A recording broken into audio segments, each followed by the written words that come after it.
கிறிஸ்துவுக்குள் மிகவும் பிரியமான தேவனுடைய பிள்ளைகளே, இந்த அனுதின மன்னா மூலமாக உங்களை சந்திப்பதிலே மிகுந்த மகிழ்ச்சி அடைகிறேன். இன்றைக்கும் தியானத்துக்கு எடுத்துக்கொண்ட வேதவசனம் சங்கீதம் 123 2வது வசனம். வேலைக்காரனுடைய கண்கள் எஜமானுடைய கைகளை நோக்கி கொண்டிருக்கும், வேலைக்காரியினுடைய கைகள் எஜமாட்டினுடைய கைகளை நோக்கி கொண்டே இருக்கும். ஆனால் எங்கள் தேவனிடத்திலிருந்து இரக்கம் கிடைக்கிற வரைக்கும் எங்கள் கண்கள் அவரையே நோக்கி கொண்டிருக்கும் என்று சொல்லுகிறான். இரக்கம் கிடைக்கிற வரைக்கும், பதில் கிடைக்கிற வரைக்கும் விடாதீங்க. உங்கள் ஜெபத்தை விடாதீங்க, தொடர்ந்து முயற்சி செய்து கொண்டே இருங்க. உங்கள் துதியை விடாதீங்க, உங்கள் ஆராதனையை விடாதீங்க, உங்களுடைய ஜெபத்தை விடாதீங்க, உங்கள் உபவாச ஜெபத்தை விடாதீங்க. உங்களுடைய கோரிக்கை நிறைவேறும் வரைக்கும், பதில் கிடைக்கிற வரைக்கும் அவரையே நோக்கி பாருங்கள். அப்படியாக ஒரு 2 தவளைகள் என்ன செஞ்சிருச்சு, ஒரு தயிர் பானையில் விழுந்துருச்சு. ஒரு தயிர் பானையில் விழுந்து அந்த 2 தவளைகளும் ஐயோ இனிமே நம்ம வாழ்க்கை அவ்வளோதான், முடிஞ்சு போச்சு, என்ன செய்யறது அப்படின்னு சொல்லி ஒரு தவளை புலம்பிட்டு கிடக்குது. இனிமேல் அவ்வளோதான், நம்ம வாழ்க்கை முடிஞ்சு போச்சுன்னு. ஆனால் இன்னொரு தவளை என்ன செய்யுது, கவலைப்படாத, நம்ம முயற்சி செய்துக்கிட்டே இருப்போம். ஆமாம், என்னத்த பெரிய முயற்சி செய்கிறேன், நீ செய்ய, என்னால் முடியாதுப்பான்னு சரி என்ன செஞ்சிருச்சு, அது அப்படியே முழுகி போயிடுச்சு. ஒரு தவளை முழுகி போயிடுச்சு.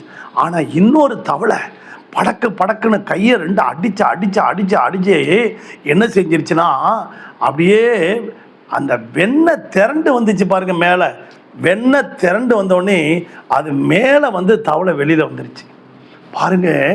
ஒரு தவளை முயற்சி எடுத்து அந்த வெண்ணெய் திரண்டு வந்து அந்த வெண்ணெய் மேலே ஏறி உட்காந்து வெளியில் வந்துருச்சு. அந்த மாதிரி நீங்களும் நானும் முயற்சி செய்து கொண்டே இருப்போம். அப்போ ஆண்டவர் ஒரு ஓமையை சொல்கிறாரு. லூக்கா 18ஆம் அதிகாரத்தில் சோர்ந்து போகாமல் எப்பொழுது ஜெபம் பண்ணுங்க, ஜெபம் பண்ணிக்கிட்டே இருங்கிறார், சோர்ந்து போகாதீங்கிறார். பல பிரச்சனைகள் வரும், பாடுகள் வரும், உபத்திரவங்கள் வரும், துன்பங்கள் வரும், போராட்டங்கள் வரும், சோர்ந்து போகாதீங்க அப்படின்னு சொல்லி ஜெபம் பண்ணிக்கிட்டே இருங்கிறாரு.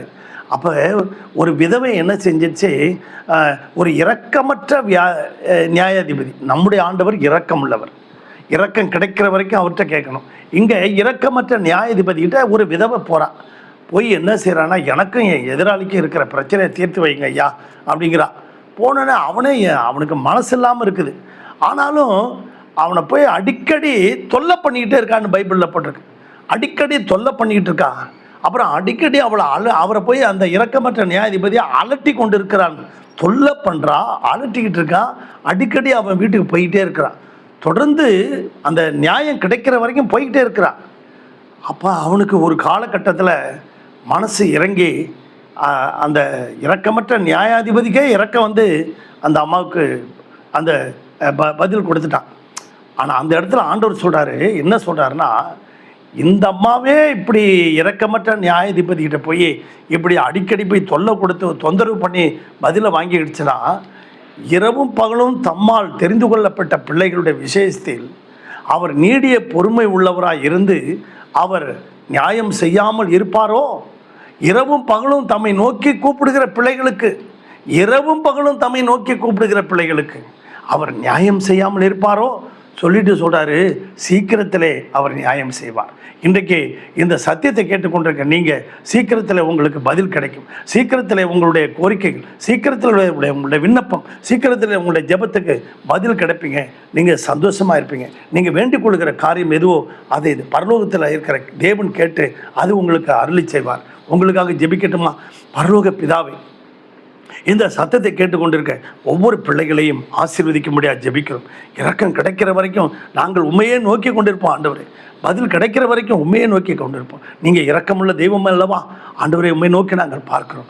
கிருபையாக இறங்கி எங்களுக்கு உதவி செய்யும். இந்த சத்தத்தை கேட்டுக்கொண்டிருக்க ஒவ்வொரு பிள்ளைகளுக்கும் உதவி செய்யும். அவர்கள் எதிர்பார்த்திருக்கிற முடிவை நீங்கள் தரும்படியாக ஜெபிக்கிறோம். ஆசீர்வதியும் இயேசுவின் நாமத்தில் வேண்டிக் கொள்கிறோம் பிதாவே, ஆமென். God bless you everybody. Thank you.